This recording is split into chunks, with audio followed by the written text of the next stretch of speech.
उत्तर प्रदेश सरकार शिक्षा पर सालाना करीब 70,000 करोड़ रुपए से ज्यादा का बजट खर्च कर रही है। जाहिर है, दावा किया जाता है सरकारी स्कूलों की तस्वीरें बदल रही हैं और बच्चों के बेहतर सुविधाओं के साथ उन्हें शिक्षा भी दी जा रही है। लेकिन क्या यह सच है?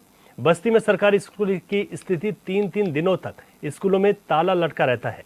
खंड शिक्षा अधिकारी कहते हैं कि हम स्कूल पकड़कर बैठे रहें क्या? इस रिपोर्ट में देखिए।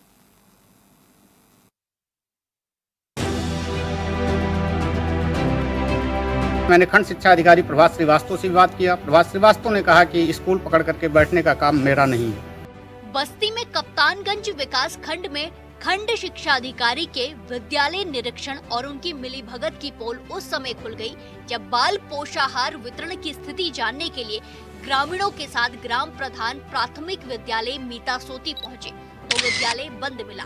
रसोइयों से बातचीत करने पर चौंकाने वाला मामला प्रकाश में आया और पता चला कि विद्यालय लगातार 3 दिनों से बंद है। पुष्टाहार यहाँ का वितरण हो रहा था। अभिभावक द्वारा जो सूचना हुआ कि कोई अध्यापक यहाँ नहीं, बच्चे लावारिस घूम रहे हैं और कोई दुर्घटना हो जाए तो ठीक नहीं है, इसलिए हमको सूचना, हमने तुरंत जो है आकर के यहाँ विद्यालय पर देखा तो कोई अध्यापक यहाँ नहीं था। बच्चे थे, कुछ अभिभावक लोग थे, पुष्टाहार वितरण हो रहा था। तो हमने पूछा, फिर पता किया, एसडीआई से बात किया तो एसडीआई साहब ने कहा कि जो है वहाँ छुट्टी आपको देखना चाहिए कि कितने दिन से विद्यालय क्यों नहीं आपने सूचना दिया। तो हम लोग तो एक ही काम तो है नहीं, बार बार, और अध्यापक लोग शिकायत करने पर कहते हैं कि शिकायत करते हैं, नाराज होते हैं। तो इसलिए हम लोगों के चलिए एक दिन आया नहीं हुआ, 26 नहीं हुआ। इसके बाद फिर जो है 26 जनवरी को फिर इसके पहले हुआ था। उस दिन भी कोई झंडारोहण के लिए कोई नहीं बात किया, न बताया हमको। हमने अपने पंचायत भवन पे झंडारोहण कर रहा था, वहाँ से हमको सूचना मिला कि वहाँ कोई है नहीं। एक शिक्षा मित्र पगार से जो है वो बेचारे आए हुए हैं, उनको जो है तो हमने आकर झंडारोहण कराया यहाँ पर और बच्चों को जो ला करके जो है मिष्ठान वितरण कराया और पूछा गया तो फिर उन्होंने कहा कि वो तो मैडम छुट्टी पर हैं। रसोइयों ने बताया कि बच्चे स्कूल तो आते हैं लेकिन उन्हें वापस जाना पड़ता है। प्राथमिक विद्यालय मीता सोती में मात्र एक प्रधानाध्यापक कार्यरत है, कोई सहायक अध्यापक भी नहीं है। प्रधानाध्यापक अवकाश पर है, लिहाजा ऐसी स्थिति में विद्यालय संचालन कराने की वैकल्पिक जिम्मेदारी खंड शिक्षा अधिकारी की बनती है। ये खंड शिक्षा अधिकारी की जिम्मेदारी है कि स्कूल बंद ना हो, लेकिन खंड शिक्षा अधिकारी से बात करने पर वो कहते हैं कि हम स्कूल पकड़कर नहीं बैठे रहेंगे। इसके लिए मैं प्राथमिक विद्यालय मीता सोती पर बाल पुष्टाहार वितरण हेतु की जानकारी लेने हुए हेतु आंगनबाड़ी केंद्र पर उपस्थित हुआ, जिसमें बाल पुष्टाहार का वितरण हो रहा था। तत्पश्चात बच्चे वापस जा रहे थे। बच्चों से मेरे बातचीत करने पर बच्चों ने बताया कि 4 दिन से स्कूल पर कोई भी शिक्षिका नहीं आ रही है, इसलिए हम लोग वापस जा रहे हैं। तत्पश्चात मेरे द्वारा जिला बेसिक शिक्षा अधिकारी अनूप त्रिपाठी से बात की गई। उन्होंने कहा कि मामला मेरे संज्ञान में नहीं है। इसके पश्चात मैंने खंड शिक्षा अधिकारी प्रभात श्रीवास्तव से बात किया। प्रभात श्रीवास्तव ने कहा कि स्कूल पकड़ करके बैठने का काम मेरा नहीं है। अगर बच्चे संतुष्ट नहीं है तो किसी आप और दूसरे विद्यालय पर एडमिशन करवा दीजिए। आप होते कौन है कि हमसे इस तरीके से बात करने वाले? आपका कोई दायित्व नहीं है हमसे बात करने का। मैं विद्यालय पकड़ करके नहीं बैठ पाऊंगा। कहीं न कहीं से हम उच्चाधिकारियों को एक धन वसूल करके पहुंचाते हैं, इसलिए हम तत्काल विद्यालय पर कोई उपस्थित होकर के कोई निर्णय नहीं ले सकते हैं। क्या लगता है किसकी लापरवाही है? खंड शिक्षा अधिकारी प्रभात श्रीवास्तव की लापरवाही है। इसी कई बार इस मुद्दे पर बात हुई। गणतंत्र दिवस के शुभ अवसर पर 26 जनवरी के दिन भी प्रभात श्रीवास्तव से बात की गई। उन्होंने कहा कि ठीक है, प्रधान को लेकर के आप ध्वजारोहण करवा दीजिए। मैं मौके पर उपस्थित नहीं हो पाऊंगा।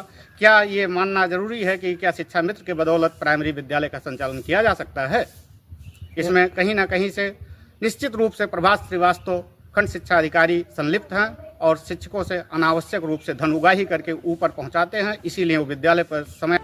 सूत्रों की माने तो कप्तानगंज विकास खंड में खंड शिक्षा अधिकारी शिक्षकों को संरक्षण देते हैं। इसके पीछे की वजह क्या है ये नहीं पता, लेकिन खंड शिक्षा अधिकारी की वजह से बच्चों की पढ़ाई बाधित हो रही है। फिलहाल प्राथमिक विद्यालय मीता सोती के बंद को लेकर ग्राम प्रधान और ग्रामीणों ने मुद्दा छेड़ा है।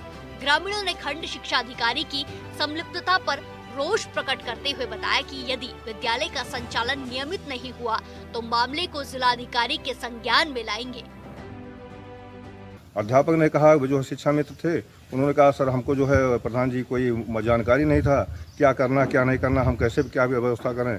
आ गए हैं हमको। यानी शिक्षा विभाग के किसी जिम्मेदार के द्वारा यहाँ 26 जनवरी को गणतंत्र दिवस का झंडा नहीं फहराया गया? किसी जिम्मेदार द्वारा नहीं कराया गया था। खंड शिक्षा अधिकारी को ये सूचना है? उस दिन कल मैं सूचना दिया था, लेकिन ये लोग एनडीएम खारिज कर रहे हैं, एनडीएम चला रहे हैं 4 दिन से बच्चे। इनको नहीं होना चाहिए कि हमारा एनडीएम खारिज हो रहा है कि नहीं हो रहा है, अध्यापक जा रहे हैं, इतना जानकारी नहीं। एनडीएम खारिज होता था, बनता था, यहाँ भोजन बनता था? ये तो नहीं, भोजन नहीं बन रहा। मतलब एक अधिकारी की वजह से सैकड़ों बच्चों की पढ़ाई बाधित हो रही है, फिर भी वीर अधिकारी कार्रवाई तक नहीं कर पा रहे हैं। सरकार करोड़ों का बजट खर्च करती है ताकि बच्चों का बेहतर भविष्य हो, लेकिन बस्ती में तो अधिकारी ही मनमानी कर रहे हैं, जिसकी वजह से शिक्षा विभाग और सरकार की नीतियों पर सवाल उठ रहे हैं। जरूरत है ऐसे अधिकारियों पर कार्रवाई की।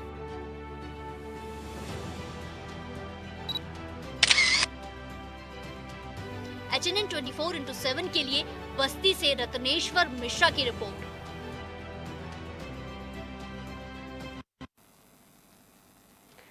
हमारे संवाददाता रत्नेश्वर इस वक्त हमारे साथ लाइव जुड़ गए हैं। रत्नेश्वर, जिस तरीके से बात सामने निकल कर आ रही है कि शिक्षा विभाग भी सरकार की ही नीतियों पर सवाल उठा रहा है, बस्ती में स्कूल के क्या हालात बने हुए हैं और ये कब तक सुधरेंगे?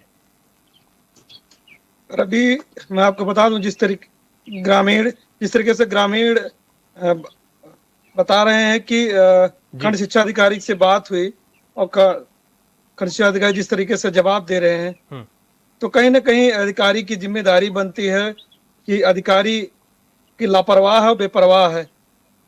सरकार जिम्मेदारों को निर्देश देती है कि प्राथमिक विद्यालय में बच्चों की संख्या बढ़ाई जाए, लेकिन साथ दे सकते हैं जब शिक्षक स्कूल नहीं पहुंचेंगे तो संख्या कैसे बढ़ेगी? तो कहीं ना कहीं इसके अधिकारी ही जिम्मेदार हैं।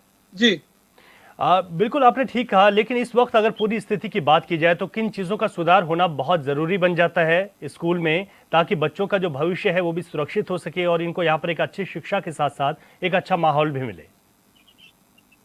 सबसे बड़ा है कि शिक्षकों को समय से आना, लेकिन शिक्षक कई दिनों स्कूल से नदारद रहते हैं, तो कैसे शिक्षा बढ़ पाएगी? जिस दिन यह सूचना मिली ग्रामीण और प्रधान को, प्रधान वहां मौके पर पहुंचे और एचएनएन की टीम को जब सूचना मिली तो वहां पहुंची, तब वहां एचएनएन के पहुंचने पे महज 4 बच्चे आए थे। अब साफ देखा जा सकता है एक विद्यालय जिसमें लाखों शिक्षकों को सैलरी दी जाती है और 4 बच्चे विद्यालय पहुंच रहे हैं और विद्यालय को जो बच्चे आते हैं वापिस चले जाते हैं, तो संख्या कैसे बढ़ पाएगी? जी रवि।